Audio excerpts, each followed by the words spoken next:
Now we're going to talk about the stroke tool.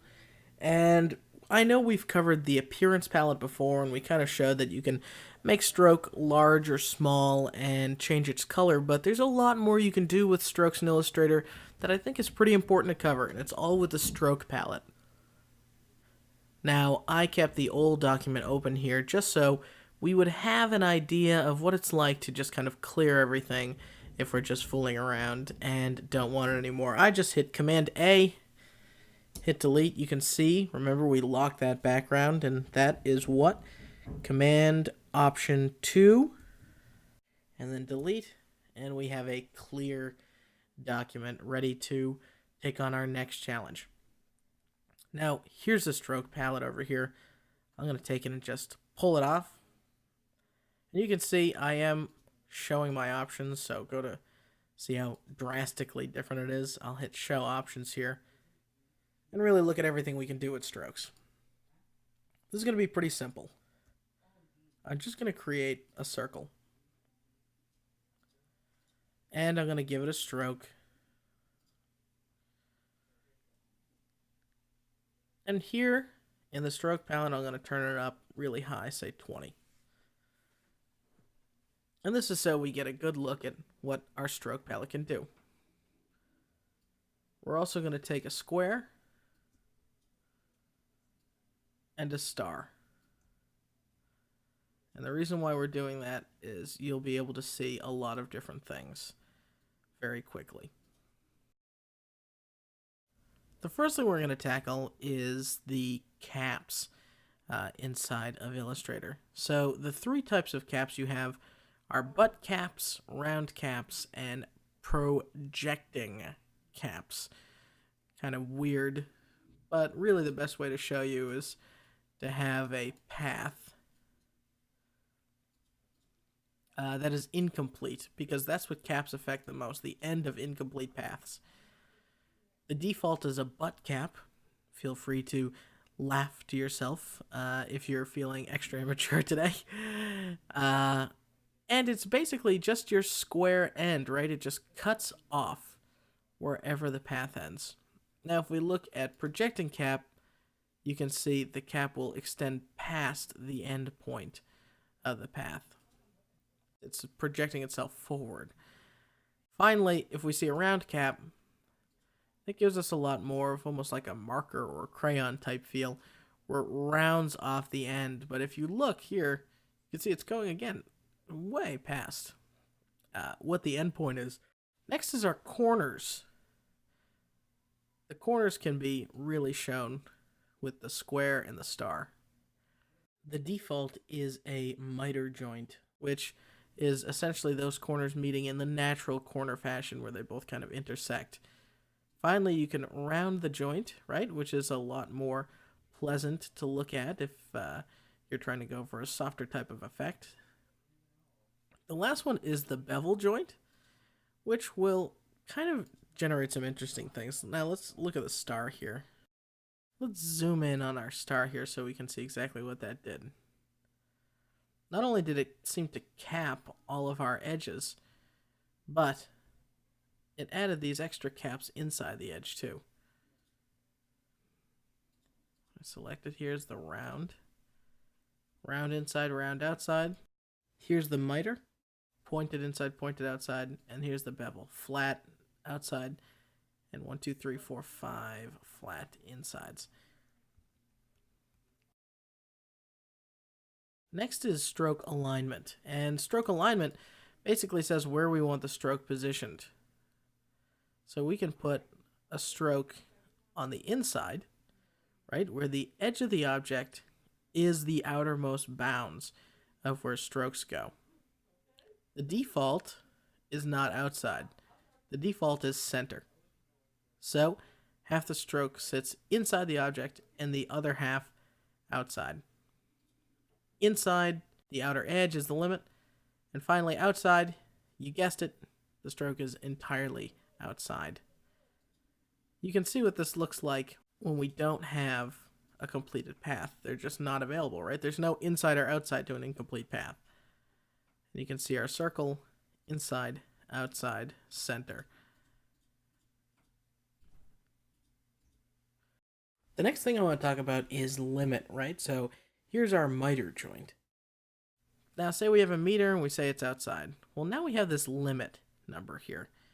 And what is the limit? The limit is essentially how far a stroke can grow. So you can see this point is really way, way out there. If we take our limit and we keep trimming it down, we just don't allow the stroke to go that much further out from the object. Now this is especially helpful when you have a very, very pointed object like this. The limit for something that's a very sharp angle can get pretty extreme. Look, if we just keep tapping up on limit, they'll hit a point. See, even 20 isn't enough for this sharp angle. 35, 36, keep going, keep going. There it is. 70. That is huge. You can see in order to get that correct joint, right, that meter joint that we chose, a steep angle has to extend way past. Setting a limit here, like 10, which is the default, says, hey, you can't get any longer than this. Now here, 10 is no big deal. That looks correct. But out here, 10 isn't enough, and let's face it, 70 might not exactly be what you're looking for. I mean, that's a very large path. And if we put it on the inside, right, or if we make it a round joint, you can see there's no need to make it tall, right? Just round it right off at that edge. The next thing we can do is dashed lines. So select your objects like your circle and just click the check mark next to dashed line. You can see what that does, and right now the stroke's a little wide. If I made this, say, 5, it looks a lot more like what you would expect for a dashed line. Here it is inside, there it is centered, so centered creates an interesting, right? With the dashed, you can half see the object cutting through and half not. And finally, you can have pretty advanced customizations on your dashed line. Let's look at the square for a second. We'll bring it down to 6, and we'll make it a dashed line. We'll put it as its regular corner. Now, Illustrator right now is trying to keep consistent spacing between all those.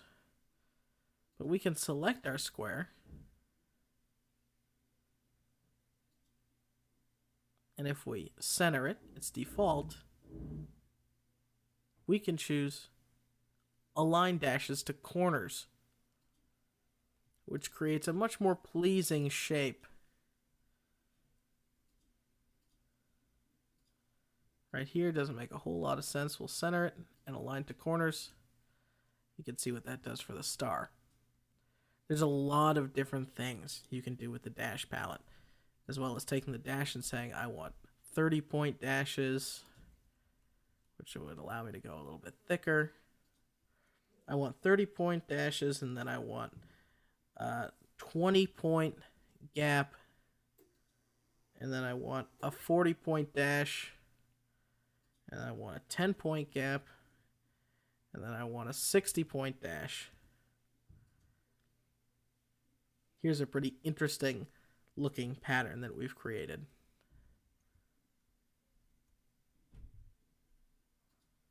The idea is you have a lot of power to create very custom paths inside of Illustrator. Finally, when we draw out a line of any type, we can take it and say we don't want it dashed anymore. We can add arrowheads to it. You can say I want an arrow on this side and an arrow on this side.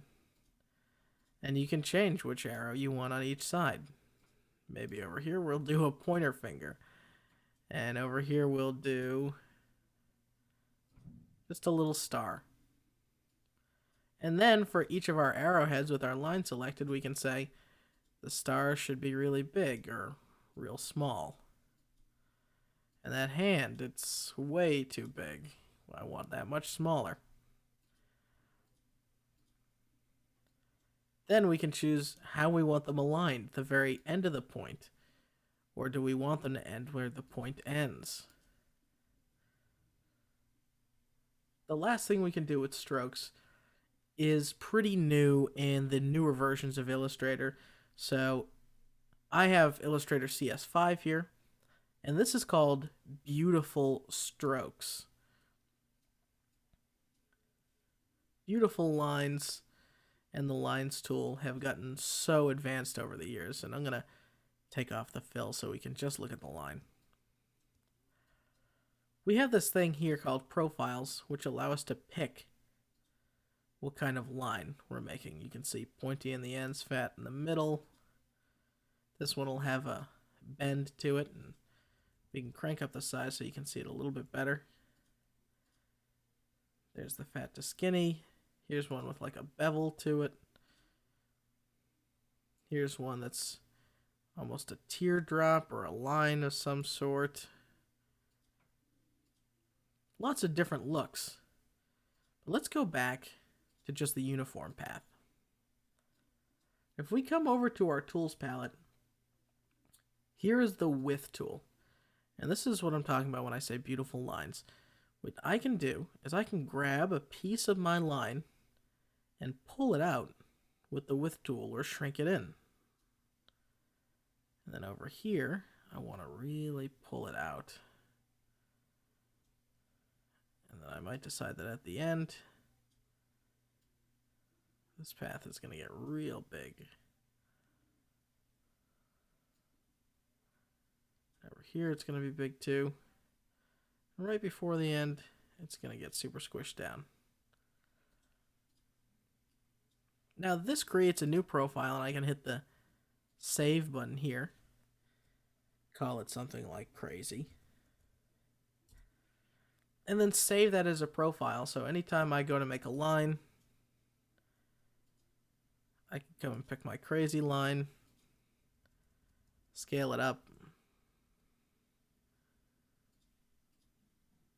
and it'll make a funky path. And that's pretty cool.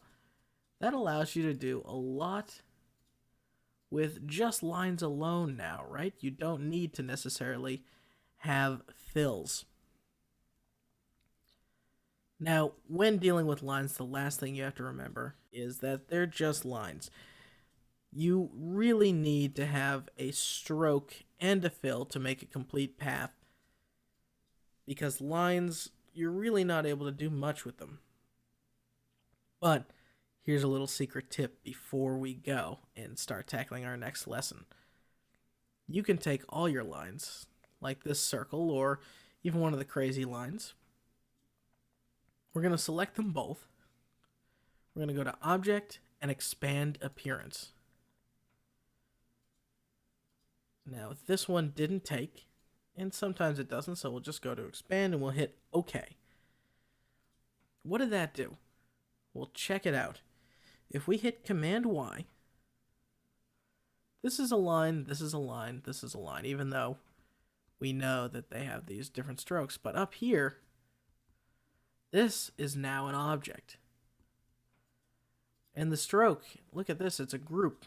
We gotta ungroup it. And this is a group too, or a compound path. We can release it. It created a bunch of these curved lines and curved squares. Now, I don't want you to go crazy with expand, because it's really not something that you need to do all the time. But expand will let you take whatever object you create and basically trace the outline of it and create a whole bunch of different objects, which is really, really cool. And if you want to see me do it one more time, I'll just show you. We'll take this guy right here, go to Object, Expand, Fill and Stroke, yep, okay. Now we'll ungroup it. And look at that. That's an object, and it has a bunch of points that would have been near impossible to draw. And this right here is a separate object, right? So I could take that and put a new stroke on it. So that's back. And I'll change the color just so we can have a better look. But this one now, when I put a stroke on it,